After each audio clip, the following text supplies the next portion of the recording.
जय शो दोस्तों। एक बार एक वायलिन वादक न्यूयॉर्क के व्यस्त मेट्रो स्टेशन पर गया। वह एक बेंच पर बैठ गया और वायलिन बजाने लगा। यह ठंड का मौसम था। स्टेशन से हजारों लोग गुजर रहे थे। उन्होंने लगभग 1 घंटे तक 7 धुन बजाए, लेकिन उनमें से किसी ने भी उन्हें ध्यान नहीं दिया। उनमें से अधिकांश काम करने के लिए अपने रास्ते पर थे। एक बूढ़े व्यक्ति ने उस संगीत को सुना, लेकिन उसने एक भी धुन पूरा नहीं सुना। कुछ मिनट के बाद एक महिला सामने रखी टोपी पर कुछ सिक्के डालकर चली गई, लेकिन उसने धुन पर जरा भी ध्यान नहीं दिया। कुछ बच्चे उस धुन की ओर आकर्षित हुए, लेकिन उनके माता पिता जल्दी में थे। 1 घंटे के बाद 15 लोगों ने उन्हें टिप दिए।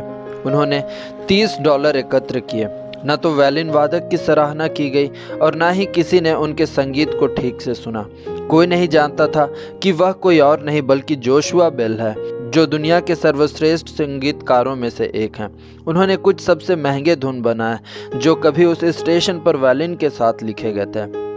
उन म्यूजिकल पीस को लगभग $3.5 मिलियन में बेचा गया। वाशिंगटन पोस्ट ने स्टेशन पर जोशुआ बेल के साथ इसका आयोजन किया था। यह लोगों के स्वाद, धारणा और प्राथमिकताओं को निर्धारित करने के लिए एक सामाजिक प्रयोग था। परिणाम चौंकाने वाला था और सभी को लगा कि हम चीज़ों को कैसे आंकते हैं, हम सुंदरता को कैसे स्वीकार करते हैं, हम बिना भुगतान किए किसी चीज़ पर ध्यान नहीं देते।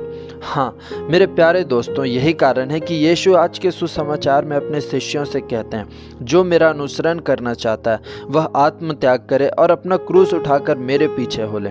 वह जानते थे कि लोग उनके रोटी खाकर तृप्त हो गए हैं और उन्होंने जो संकेत दिखाया उसके कारण लोग उनके पास आते हैं। लेकिन अब यह स्पष्ट होना था कि जो आदमी दुनिया को हासिल करने के लिए ईश्वर या धर्म को अपनाता है वह उसे खो देगा।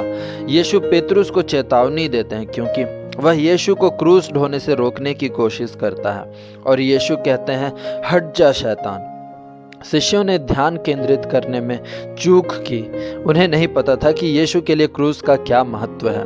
वे अंधे हो गए थे क्योंकि वे इस दुनिया के मुकुट और गौरव की खोज में थे।